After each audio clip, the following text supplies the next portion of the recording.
Hello guys, welcome back again. तो आज हम डिस्कस करेंगे methods of preparation of alkynes, यानी कि अल्काइन को प्रिपेयर करने के method.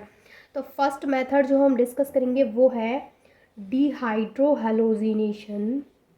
Dehydrohalogenation of alkyl dihalide. ठीक है, तो फर्स्ट मेथड क्या है हमारा? फर्स्ट मेथड है डिहाइड्रोहेलोजिनेशन ऑफ अल्काइल डाइहैलाइड्स। तो सबसे पहले इस मेथड को समझने से पहले हम समझ लेते हैं कि डाइहैलाइड्स कितने टाइप्स के होते हैं और क्या होते हैं।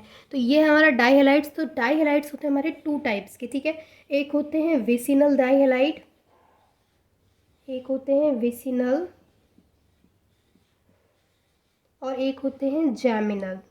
हम किसकी बात कर रहे हैं? तो हम बात कर रहे हैं डाइहैलाइड्स की। तो एक होते हैं विसिनल और एक होते हैं जैमिनल। अब देखिए, जो विसिनल डाइहैलाइड होते हैं वो इस तरीके के होते हैं, CH2 और यहाँ पर जुड़ा है हमारा ये क्लोरीन। और जो जैमिनल होते हैं वो इस तरीके के होते हैं, यहाँ पर एक ही कार्बन पर दोनों क्लोरीन, यानी कि हैलोजन एक ही कार्बन पर अटैच है। और विसिनल डाइहैलाइड में क्या होता है कि जो हैलोजन अटैच होता है वो एडजेकेंट कार्बन पर, यानी कि 1-2 पोजीशन पर अटैच होता है। जबकि जैमिनल में जो हैलोजन अटैच होते हैं दो, जो जैमिनल डाइहैलाइड होते हैं उसमें दोनों हैलोजन एक ही कार्बन से अटैच होते हैं। और जो विसिनल होते हैं उसमें दोनों हैलोजन अलग अलग कार्बन से अटैच हैं, लेकिन 1-2 पोजीशन पर। जैसे कि अगर मैं बात करूं तो अगर यहाँ पर एक और कार्बन होता, ठीक है, अगर यहाँ पर एक और कार्बन होता तो विसिनल डाइहैलाइड का मतलब है कि दोनों एक 1-2 पोजीशन पर होते। अगर यहाँ पर एक और हमारे पास कार्बन होता तो ये इस तरीके से अटैच होते, लेकिन कभी भी इस तरीके से अटैच नहीं होते। ठीक है, क्योंकि ये 1-2 पोजीशन नहीं है। तो 1-2 पोजीशन मतलब कि इस तरीके से अटैच, यानी एक के बाद एक कार्बन आना चाहिए। तो इस तरीके से इनको बोलते हैं विसिनल डाइहैलाइड, जो कि अलग अलग कार्बन पर, एडजेकेंट कार्बन पर अटैच है हैलोजन। और इसको बोलते हैं हम जैमिनल डाइहैलाइड, जिसमें दोनों हैलोजन हमारे एक ही कार्बन से अटैच है। अब बात करते हैं इसकी रिएक्शन की कि इसकी रिएक्शन कैसे होगी।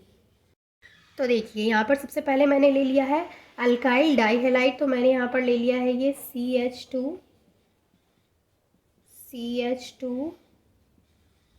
ठीक है, और यहाँ पर है ये क्लोरीन। तो मैंने ले लिया है यहाँ पर ये विसिनल डाइहैलाइड। ठीक है, अभी मैंने आपको समझाया था विसिनल डाइहैलाइड क्या होता है। तो विसिनल डाइहैलाइड क्या होता है? जब कार्बन पे इस तरीके से हैलोजन अटैच होते हैं 1-2 पोजीशन पर। ठीक है, इसको हम हीट करेंगे अल्कोहलिक 2KOH के साथ। यहाँ पर हम इसको अल्कोहलिक लेंगे।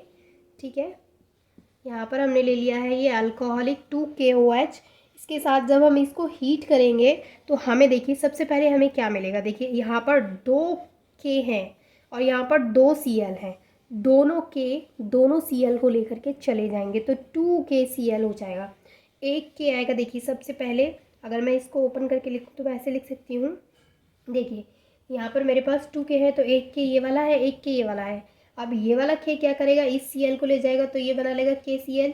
ये वाला K जो एक यहाँ से K है वो वाला इस KCl को ले जाएगा तो ये बना लेगा KCl। तो ये कितना हो गया? 2KCl हो गया। तो यहाँ से ये 2K और दोनों Cl दोनों आउट हो गए, 2KCl हो गया।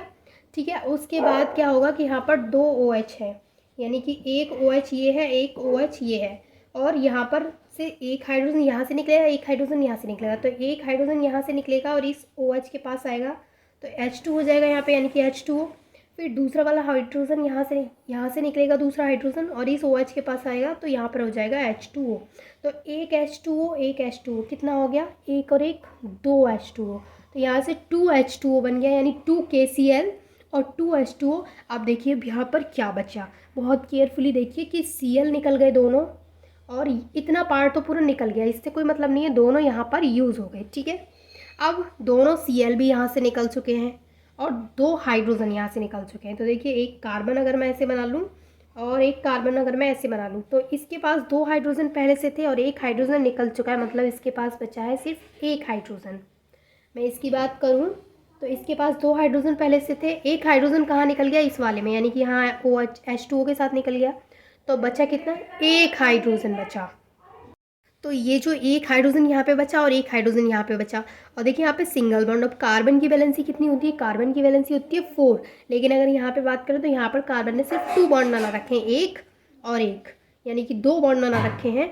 और अगर हमें कार्बन की वैलेंसी कंप्लीट करनी है तो हमें क्या करना पड़ेगा, यहाँ पर 2 बॉन्ड और बनाने पड़ेंगे। तो ये यहाँ पे क्या बन गया, ये बन गया यहाँ पर alkyne, CH triple bond CH, और ये एल्काइन का फर्स्ट मेंबर है जिसका नाम है इथाइन। इसका कॉमन नेम होता है एसिटाइलिन। ठीक है, तो ये हो गया first method of preparation. Alkyne को प्रिपेयर करने का फर्स्ट मेथड है ये डिहाइड्रोहेलोजिनेशन ऑफ एल्काइल डाइहेलाइड, यानी कि हम लेंगे एल्काइल डाइहेलाइड, तो हमने यहाँ पे ले लिया विसिनल डाइहेलाइड। ठीक है, विसिनल डाइहेलाइड हमने यहाँ पे ले लिया, उसको हीट किया है हमने अल्कोहलिक 2KOH के साथ, तो 2KCl 2H2O निकल गया और हमारे पास क्या बन गया, एसिटाइलिन, यानी कि हमारे पास बन गया इथाइन। तो ये है हमारा फर्स्ट मेथड। आई होप कि आपको ये क्लियर हो गया होगा, आप इसको नोट कर सकते हैं। अब हम बात करते हैं हमारे सेकेंड मेथड की। अब देखिए, जो हम सेकेंड मेथड डिस्कस करने वाले हैं वो है बाई डिहैलोजिनेशन ऑफ टेट्राहेलाइड्स। ठीक है, सेकेंड मेथड है हमारा एल्काइन को प्रिपेयर करने का, वो है बाई डिहैलोजिनेशन ऑफ टेट्राहेलाइड। देखिए, टेट्राहेलाइड का मतलब है कि यहाँ पर क्या होंगे, 4 हैलोजन अटैच होंगे। ठीक है, तो देखिए इस मेथड में क्या होगा, इस मेथड में होंगे टेट्राहेलाइड का मतलब है यहाँ पर 4 हैलोजन होंगे। जैसे मेरे पास है यहाँ पर ये एक कार्बन और एक कार्बन। ठीक है, तो 4 हैलोजन में सबसे पहले इससे अटैच कर देती हूँ। तो मैंने ले लिए यहाँ पर ब्रोमीन, तो यहाँ पर मेरे पास हो गई 4 हैलोजन। अब कार्बन की वैलेंसी होती है 4, यहाँ पर है 3, तो मैं यहाँ पर 1 लगा दिया हाइड्रोजन दोनों तरफ। ठीक है, तो अब मैं इसका क्या करूँगी, ये है मेरे पास यहाँ पर एसिटाइलिन ब्रोमाइड, ये है मेरे पास एसिटाइलिन ब्रोमाइड। ठीक है, एसिटाइलिन ब्रोमाइड की रिएक्शन मैं जिंक डस्ट के साथ करवाऊंगी। जिंक डस्ट या फिर पाउडर फॉर्म में लेना है। ठीक है, मैं जिंक डस्ट ले लिया 2Zn और यहाँ पे डस्ट। ठीक है, तो मैंने यहाँ पर ले लिया है एसिटाइलिन ब्रोमाइड और उसको हम हीट करेंगे किसके साथ, जिंक डस्ट के साथ। यहाँ पर हम उसको हीट करेंगे तो क्या होगा, देखिए सबसे पहले यहाँ पर ये 2 जिंक हैं, यानी कि 1 Zn मैंने इधर लिख लिया, 1 Zn मैंने इधर लिख लिया। अब क्या होगा, 1 जिंक 2 ब्रोमीन को अपने साथ लेगा। ठीक है, 1 जिंक 2 ब्रोमीन को अपने साथ लेगा तो हो जाएगा ZnBr2। फिर 1 जिंक यहाँ पर ये वाला बचा, ये वाला इन दो वाली, ये जो 2 ब्रोमीन बचे यहाँ पर इनको अपने साथ लेगा तो ये हो जाएगा ZnBr2। अब 1 ZnBr2 और 1 ZnBr2 मतलब 1 और 1 हो गया 2, तो 2 ZnBr2 यहाँ से एक तरफ हो जाएंगे। अब यहाँ पर बचा क्या हमारे पास यहाँ पर बचा ये कार्बन सिंगल बॉन्ड, ये कार्बन और ये एक हाइड्रोजन इधर बचा और एक हाइड्रोजन इधर बचा। अब कार्बन की वैलेंसी होती है 4, लेकिन यहाँ पर कार्बन ने सिर्फ बॉन्ड बना रखे 2 1 2 और इस वाले कार्बन ने भी 1 2 2 बॉन्ड बना रखे। तो हम इसकी वैलेंसी को कंप्लीट करेंगे तो यहाँ पर आ जाएंगे 2 और बॉन्ड। तो अब कार्बन ने कितने बॉन्ड बना लिए, 1 2 3 4 1 2 3 4। तो यहाँ पर ये बन गया हमारे पास एल्काइन जिसका नाम क्या है, इथाइन।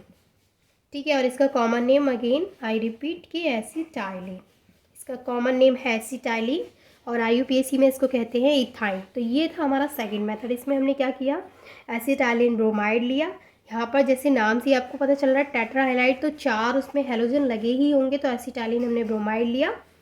तो यहाँ पर इसकी रिएक्शन हमने करवाई जिंक डस्ट के साथ, उसको हीट किया तो 1 जिंक दोनों Br को अपने साथ ले गया तो ZnBr2। फिर यहाँ पर दूसरा वाला जिंक बचा, वो इन दोनों Br को अपने साथ ले गया तो 2 ZnBr2 हो गया।